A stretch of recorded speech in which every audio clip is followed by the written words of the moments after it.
이 앞서 주호영 의원님이 질문하실 때 앞으로 다음 세대에서는 병역 문제와 관련한 것 인사청문회에서 그 문제가 없겠느냐라고 하는 질문을 하셨어요. 근데 그렇게 되면 좋을 것 같은데 제가 좀 다른 통계 하나를 좀 같이 봤으면 싶은데요. 지금 4급 이상의 고위공직자들은 본인뿐만 아니라 자제에 대한 그 병역도 다 공개하도록 되어 있지 않습니까? 네. 근데 거기에서 뭐 질병 사유야 개인 사유니까 질병이나 뭐 수형 이거는 넘어가겠습니다. 그런데 보면 장기 대기로 있는 분이 3분 있고 고령으로 8분, 그다음에 국외 아마 국적 변경이 25분, 그리고 중퇴 이하가 5분 뭐 이렇게 되시거든요.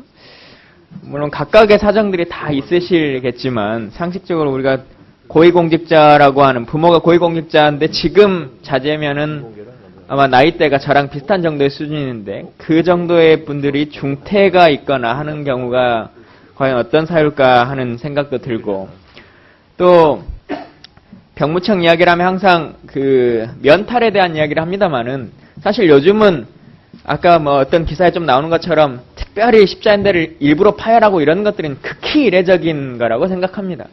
요즘은 대부분은 돈 있는 사람들이 훨씬 더 합법적인 방법으로 빠지는 것들이 많죠. 여기서도 가장 많은 것을 차지한 게 25명이 국적 변경을 한 거지 않습니까? 최근 5년간의 국적 변경으로 면탈을 받은 게 몇 명 정도나 되는지 아신가요? 대략 숫자는 정확히 기억을 못합니다. 대략 17,000명 정도가 됩니다. 네. 국적을 바꿔서 그분은 합법적으로 빠지는 거죠. 네. 그러니까 그런 분들이 훨씬 더 현재는 더 중요하게 생각하셔야 된다. 관점을 바꾸셔가지고 스스로 몸을 자해하는 이 특수한 경우보다 현재 법의 미비점 때문에 가진 자들이 훨씬 더 쉽게 하려고 하는 방식들, 이걸 좀 제도 개선했으면 좋겠다는 거고요. 또 하나는 그런 신체 훼손이나 뭐 이런 것들이 발생되다 보면 뭐 특히나 연예인이나 뭐 유명한 사람들이 그런 일을 하다 보면 그것으로 인해서 일반 사람들이 훨씬 더 많은 피해를 입게 됩니다. 예를 들어 그냥 예를 들어서 십자인대 파열로 어떤 연예인이 병역 면제를 받았다. 그러면 그것은 원래 면제 사유가 돼야 됨에도 불구하고 이슈가 되다 보니까 앞으로는 군대를 보내는 방식으로 제도를 계속 병무청은 바꿔왔습니다. 그래서 원래 군대를 못 가야 되는 사람들이 또 계속 군대를 가는 형식이 되는 거죠. 그래서 그런 것에 대해서도 너무 여론에 민감하게 반응하지 마시고 병무청의 기준을 명확하게 세워주시기를 바랍니다. 알겠습니다. 네.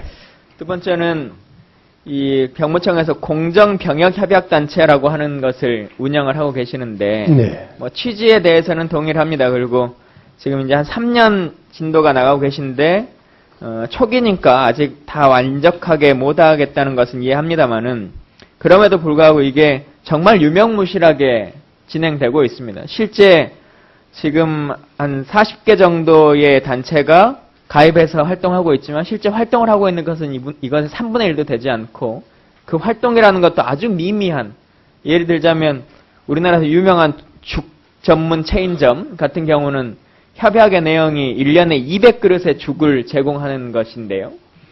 그것도 병역이 자랑스러운 세상 만들기 캠페인을 통해서 그러면 군부대에 가는 것도 아니고 병역 명문가에 가는 것도 아니고 이 경로당에 죽 200그릇을 주는 것을 병역이 아름다운 세상 만들기 캠페인으로 진행을 합니다. 그래서 뭐 그렇게라도 사회를 위해서 활동을 하는 것을 뭐 나쁘다고 할 수는 없겠습니다만은 이름에 좀 걸맞는 활동들을 했으면 좋겠다. 그리고 우리가 병역 명문가와 비슷하게 이런 단체들도 그런 자랑스러운 이름을 얻을 수 있는 것들을 지속적으로 실효성 있는 제도를 좀 만들어 주시면 좋겠다는 거고요. 네, 알겠습니다. 간단하게 2개 말씀드릴게요. 네. 사회복무요원 복무부적합자 소집해제 처리 규정이라고 하는 것이 있습니다. 청자님 자세히 모르시겠지만 거기 3조에 보면 본인이 알코올, 마약, 게임 중독 등으로 6개월 이상의 치료를 요하는 사람으로는 이 소집해제를 해제할 수 있게끔 되어 있습니다. 근데 사실 게임 중독이라고 하는 것은 법적으로 진단이 나오는 것도 아니고 본인이 그냥 주장해버리면 소집해제가 되는 상황이 있기 때문에, 그리고 실제 법적으로도 의학적으로도 게임 중독을 진단서 발행하거나 하기가 좀 무색합니다. 그래서 이 규정은 좀 변경하시면 좋겠다라고 하는 거고요. 마지막으로 하나는 지금 이제 사회복무 요원들의 관리 때문에 많은 문제들이 있어서 병무청에서 사회복무관리센터를 있는 곳을 좀 전국적으로 확대하겠다라고 하는 말씀 주신 걸 알고 있습니다. 네. 그래서 이것에 대해서도 지역 안배가 좀 잘 이루어졌으면 좋겠다는 생각이고, 현재 특히나 전남 지역에 있어서도 관련한 사회복무요원과 관련한 교육 프로그램이나 이런 것들에 또 사건 발생이나 이런 것들이 많이 일어나기 때문에 이 부분에 대한 신경도 지역 안배 부분들 잘 신경 썼으면 좋겠습니다. 네, 잘 알겠습니다. 네. 예, 김광진 의원 수고하셨습니다. 다음은 손인춘 의원께서 질의하시겠습니다.